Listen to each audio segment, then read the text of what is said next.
उत्तराखंड कांग्रेस के सियासी सफर में एक के बाद एक मिली हार को देखते हुए पार्टी को कड़ी मेहनत की जरूरत है। पिछले चुनाव में प्रदर्शन और मौजूदा राजनीतिक स्थिति को देखते हुए उत्तराखंड कांग्रेस को 2027 के विधानसभा चुनाव के लिए प्रभावी तैयारी करने की जरूरत है। खासकर 2022 के विधानसभा चुनाव में कांग्रेस ने 70 में से केवल 19 सीटें जीती, जबकि सत्तारूढ़ बीजेपी ने 47 सीटों के साथ मजबूत बहुमत हासिल किया। इस अंतर को पाटने और बीजेपी के दबदबे को चुनौती देने के लिए कांग्रेस को जरूरी कदम उठाने की जरूरत है। हालांकि अब कांग्रेस नए सिरे से रणनीति बनाती दिख रही है, लेकिन कई ऐसे मुद्दे हैं जिस पर कांग्रेस को काम करने की जरूरत है। कांग्रेस को राज्य स्तर पर अपने संगठन को मजबूत करना होगा, जमीनी स्तर पर कार्यकर्ताओं की सक्रियता बढ़ानी होगी और बूथ स्तर तक प्रभावी संरचना बनानी होगी। हाल ही में हुई वर्चुअल बैठक में पार्टी ने भविष्य की रणनीति पर चर्चा शुरू की है, लेकिन इसे अमल में लाने के लिए तेजी और निरंतरता बरतने की जरूरत है। उत्तराखंड में बेरोजगारी, पलायन, पर्यटन विकास और पर्यावरण संरक्षण जैसे मुद्दे अहम हैं। कांग्रेस को इन पर ठोस नीति बनानी होगी।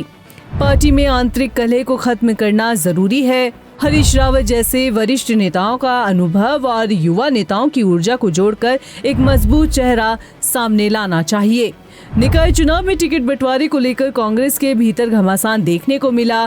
कई बड़े नेताओं ने पार्टी से अलविदा कह दिया। बीजेपी की सोशल मीडिया रणनीति काफी मजबूत है।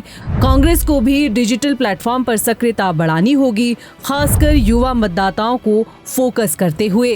कांग्रेस द्वारा अब कुटुंब कांग्रेस कार्यक्रम की शुरुआत होने जा रही है, जिसमें तमाम ऐसे कांग्रेस के वरिष्ठ नेता शामिल होंगे जो बहुत कम कार्यक्रमों में दिखाई देते हैं। इस कार्यक्रम के जरिए कांग्रेस अब वरिष्ठ नेताओं के साथ रणनीति तैयार कर रही है। देखिए, हमारा कार्यक्रम लगातार चल रहे हैं। अभी 21 और 22 को जिला अध्यक्ष और महानगर अध्यक्षों की ट्रेनिंग है, जिसमें सचिन राव जी आ रहे हैं खुद ट्रेनिंग देने के लिए, और उसमें वरिष्ठ जन भी यहाँ उपस्थित रहेंगे उसके शुरुआत में।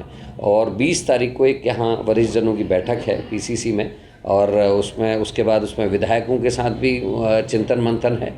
और उसके बाद जो हमारे हरीश बिरमानी जी हैं, जो हमारे पूर्व अध्यक्ष महानगर अध्यक्ष हैं, उनके आवास पर इन सभी वरिष्ठ जनों का विधायकों के साथ सहभोज का कार्यक्रम भी रहेगा, जो कुटुंब कांग्रेस का पहला कार्यक्रम उत्तराखंड में होगा। निकाय चुनाव में हार के बाद अब कांग्रेस आला कमान आने वाले चुनाव में पूरी तरह फोकस कर रहा है। आने वाले 2027 के विधानसभा चुनाव की रणनीति बना रहा है। देखना होगा कि 2027 के चुनाव में कांग्रेस को इसका कितना फायदा मिलता है।